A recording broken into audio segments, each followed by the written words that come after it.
মা মনসা হলেন হিন্দু ধর্মের এক রহস্যময়ী দেবী। বলা হয় ভগবান শিবের কন্যা তিনি, অথচ তাকে দেখে কামাতুর হয়েছিলেন তার নিজের পিতা। ভুল বুঝে দেবী পার্বতী নষ্ট করে দিয়েছিলেন তার এক চোখ।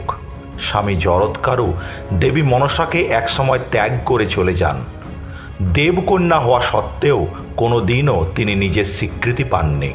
সবটাই তাকে লড়াই করে আদায় করতে হয়েছে। মনসার জন্ম রহস্যের মধ্যে লুকিয়ে রয়েছে এমনই বেশ কিছু অজানা কাহিনী। নমস্কার বন্ধুরা, অজানা রহস্যের আরও একটি এপিসোডে আপনাকে স্বাগত। আপনি যদি এই চ্যানেলে নতুন হয়ে থাকেন তাহলে এক্ষুনি চ্যানেলটিকে সাবস্ক্রাইব করে রাখুন। মঙ্গল কাব্যে দেবী মনসাকে শিবের কন্যা বলা হলেও পুরাণ অনুসারে তিনি ঋষি কশ্যপের কন্যা। একসময় সর্প ও সরীসৃপগণ পৃথিবীতে কলহ শুরু করলে ঋষি কশ্যপ তার মন থেকে দেবী মনসার জন্ম দেন। ব্রহ্মদেব তাকে সর্প ও সরীসৃপদের দেবী করে দেন।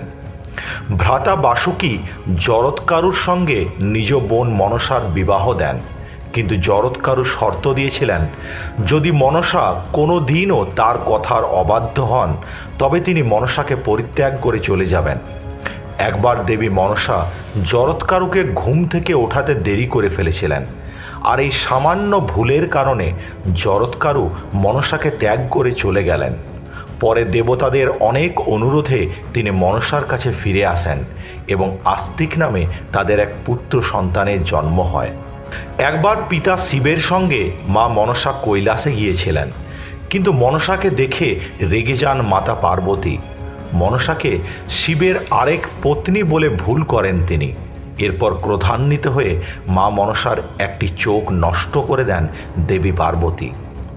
ছোট থেকেই মা মনসা কোনো দিনও নিজের স্বীকৃতি পাননি।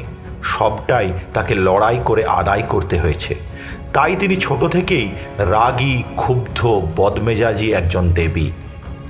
মর্তলোকে কেউই তার পুজো করতে চাইতো না। বিখ্যাত বণিক চাঁদ সওদাগরের কাহিনী আপনারা সবাই জানেন। মনে পড়ে তার সেই বিখ্যাত উক্তি, যে হাতে পুজি আমি দেব সুলোপানি, সে হাতে না পুজিব চ্যাং মরিকানি। কিন্তু মা মনসার ভয়ঙ্কর ক্রোধের সামনে তিনি অসহায় হয়ে পড়েন। একে একে তার 6 পুত্র মারা যায়। দেবী মনসার কোপে তিনি নিঃস্ব হয়ে যান। অবশেষে তিনি হার স্বীকার করেন। চাঁদ সওদাগর মনসার দিকে না তাকিয়ে বাঁ হাতে তাকে ফুল ছুঁড়ে দেন। মা মনসা তাতেই খুশি হয়ে চাঁদ সওদাগরের 6 পুত্রকে জীবন দান করেন এবং তার সকল সম্পত্তি ফিরিয়ে দেন। এরপরই মনসা পূজা ব্যাপক জনপ্রিয়তা অর্জন করে। সবাই কমেন্টে অবশ্যই লিখুন জয় মা মনসা। বন্ধুরা, ভিডিওটি ভালো লাগলে চ্যানেলটি সাবস্ক্রাইব করতে ভুলবেন না যেন। খুব শীঘ্রই আবার দেখা হবে পরবর্তী ভিডিওতে। ধন্যবাদ।